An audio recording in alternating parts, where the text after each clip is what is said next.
All right, folks, finishing up the notes for Chapter 8 with this video, looking at Sections 6 and 7 of your notes. And we're going to move now from talking about music by and large to news and talk. And we're kind of lumping sports programming into this particular section as well.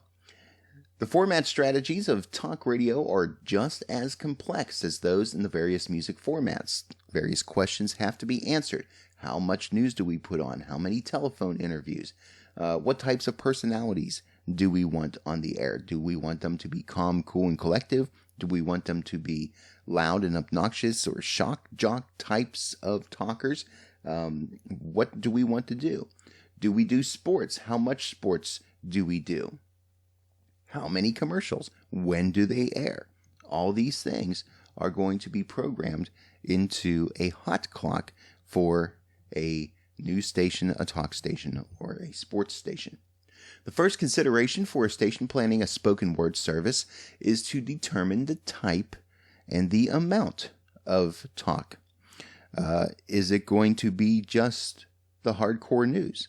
If there's going to be talk show segments, are you going to focus more conservative, more liberal, more cultural, kind of lifestyle sort of talk? Is it going to be sports formatted talk? What types of content are you going to put on the air? There are two extremes in the format. There is the all-news operation, providing summaries and spot news reports around the clock. So basically, you have a news wheel going on 24 hours a day. And some of the more larger cities do have stations. That's all that they do. And at the other extreme are all-talk stations, which lean heavily on the concept of the telephone call-in as the basis for their programming schedule. So the hour is filled with a host that brings up issues and invites people to call in and talk about those issues. Maybe they bring on guests to help fuel the conversation as well. And there's also stations that do a mix of both. They'll have maybe news at the top of the hour for an extended period of time, then do some talk in reaction to the news. Some stations will do all news during morning drive and afternoon drive, and then talk shows the rest of the day. So any mix of those can take place. As far as the all-news operations goes, there's three basic elements in the sound hour. There's going to be the news segments. There's going to be feature segments. Features would basically be those things that aren't necessarily the current events of what's going on. Maybe they're reactions to current events going on, but a lot of times these are going to be various types of segments, such as financial reports or home improvement segments or segments about pets, any of those sort of things that help to enhance the content overall within the hour. And then, of course, there's going to be commercial material. Typically, news stations provide network news at or near the top of the hour. So it's a good way to start off the news cycle by knowing that right at the beginning of the hour, you can tune in right after Legal ID and hear what is happening around the world at this particular moment. Announcers must sound confident and authoritative when they're on the air. And for this reason, many all-news operations prohibit announcers from delivering commercial pitches. This is to avoid hurting the newscaster's credibility. There has been a long-standing tradition that news reporters are to be objective when they deliver the news. And part of that principle includes not using those that anchor the news or do reporting to endorse products, because that would show favoritism. Feature programming at an all-news station runs the gamut from the expected sorts of things, whether it's weather, sports, traffic, those sorts of content, to the more specialized of content, the political, the economic, the health reports, and those sorts of things. And in those cases, what they choose to fill with the specialized content kind of helps to create the sort of image or reputation that a news outlet wants to leave as an impression to the listener? Is it all just hardcore facts, or is there room for a little levity and a lighter side of things? Do they have a certain bias towards reaction to the news, which is becoming more and more of a thing with various news outlets? Those things all come into play when they put their broadcast hours together. News listeners tend to be no-nonsense information seekers. When they tune in to an all-news station, they expect to become well-informed quickly. And part of the way that they do that, when they build the hour for an all-news station, many times it's not just that they put the top stories on at the top of the hour. There will be a pretty reliable news wheel as to when they hear certain types of content. They may have traffic and weather on every 10 minutes. They may air the sports report at, say, quarter past the hour and quarter of the hour. And various other segments would be pretty much on at a regular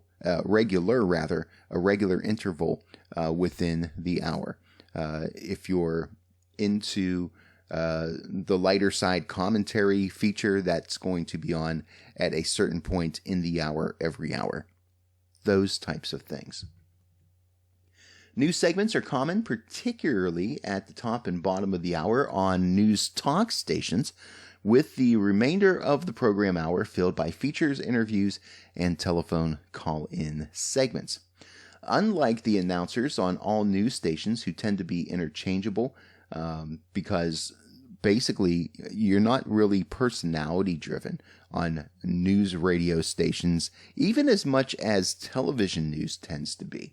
The key for the news stations, again, is the credibility of the information, and that the talent is going to provide you with information you need, and that information can be trusted. Now, talk hosts on radio stations are distinct personalities. Some boast political beliefs on the left or on the right, especially for those that talk about the news. There's a lot of commentary that happens in the talk radio environment. Now, as a result of the talk show host being more personality-driven and opinion-driven, they also tend to be pretty good at doing the whole pitch thing, endorsing commercial products. They frequently give broad testimonials for their sponsors' products. And if you listen to a particular talk personality and you agree with the things he or she talks about, there's a good chance that you may also listen whenever they talk about various products and services and think, oh, well, my favorite talk show host said this was a good thing, maybe I ought to consider it. And, we kind of know that that's what's going on when we're listening, but we're still kind of intrigued with what they have to say during those commercial endorsement announcements. Both news and talk tend to carry play-by-play sports on their schedules. It's a good way to balance out the talk and issue content, and also provides a rather similar sort of thing in a different vein. And depending on whether it's the professional sports or your local high school football teams, there are things that can bring in a different segment of the population in listening to your station. Talk radio garners about 17% of the total radio audience. That's about 1 in 6 people across the country. So not everyone's just tuning in for the music. They're also enjoying keeping up with what's going on and with the opinions of what people think is going on. Now let's move into non-commercial radio and public radio stations in particular. Public radio stations are those that meet guidelines for federal grant assistance through the Corporation for Public Broadcasting. CPB qualified stations must employ at least 5 full-time employees. They must broadcast at least 18 hours a day, and they must develop good quality programming to serve a demonstrated need in the community. So when it comes to these types of stations, while format is still important, it's looked at in a rather different way. Part of what public radio tries to do is to put content out there for audiences that may be underserved with other types of things that are on the air. So it will reach out to smaller populations with material that may be of special interest to them. That's part of the mission of public radio.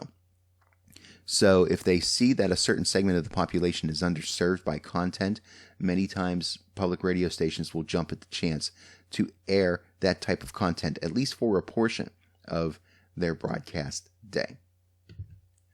Most stations generate the majority of their operating revenue from individuals and business underwriting. Yes, they do receive government grants, but it's just a small portion of their operating budget. Typically, CPB qualified stations rely on various different sources of programming, including NPR, PRI, Public Radio International, and American Public Media. And this will comprise at least a quarter of their daily schedule. The remainder of the schedule is filled with locally originated music and public affairs programs. So there is that more community-focused mindset when it comes to programming on public radio, in addition to serving some of those underserved populations. Music formats on public radio can include classical music, jazz, opera, folk, show tunes. Some public radio stations will also do what's called a AAA format, adult album alternative, which tends to lean more towards the folk and Americana sort of style. Public radio has been eager to make programs and show segments available to the listening audience via websites and through podcasting technology. NPR is one of the biggest podcasters that is out there right now, and they tend to trend very high on various podcasting reporting services. Now, in terms of college radio, many are operated as student activities or training centers, including the ones at Central Carolina Community College. The musical mix at most college stations is eclectic and mostly progressive because there's not as strong of a restriction as to the type of content or following a hot clock at most college stations. It tends to be more catering to the interests of those that are helping to provide content for that particular station. Because of that, programming is largely blocked, where similar programming is scheduled for several hours at a time. And programming is also stripped. In other words, it's going to provide similar programming offered at the same time every day or every week. So in those sort of cases where there is a mix of programming that you hear on a lot of college stations, many of them will try to promote more that a particular show is going on with a particular flavor of content, that when you know that that particular host is going to be on, Sundays 3 to 5 or Monday through Friday at 8 p.m. or whenever the time is, that the content that surrounds that show, they're going to try to create a certain flow for similar types of shows to air around similar times, so that you kind of create this wave of people coming in and out and listening to the station, and you create a sort of congruity of the programming content, so that you don't have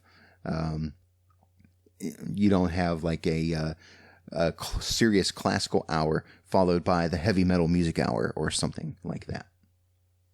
Community station programming. Community stations are operated by civic associations, school boards, charitable foundations, and more and more they're being related, or more and more rather, they're being operated by religious organizations. Most community stations use a block programming approach.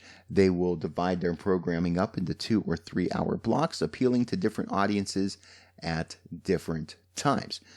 So in some ways, it's similar to the college radio environment, although the different types of programming may be a little more narrowcast in terms of making sure the programming is providing a public service, or that the programming is all kind of interrelated in one way or another, especially when it comes to the religious operated stations.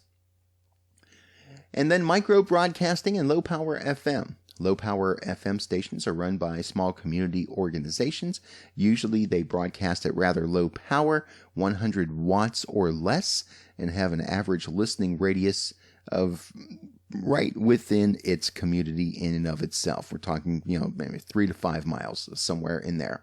And these stations are only available for non-commercial entities, including public safety organizations and public transportation facilities, as well as community interests to provide very specialized programming for their section of the neighborhood. These are tend to be very passionate folks that do that on the community side of things to serve a particular type of interest or cause within their communities, as well as the public service offerings of like your traffic information radio stations and emergency information stations and things like that. So that does it for Chapter 8. You know what to do now. Study questions, notes, get those filled out, turned in. Make sure you participate in the Blackboard discussion board for this chapter. Minimum of 2 posts required according to the rules for discussion board posts. And as always, make sure you're watching Cougar Mail and Blackboard for things that are going on and changes that may be coming up in the class.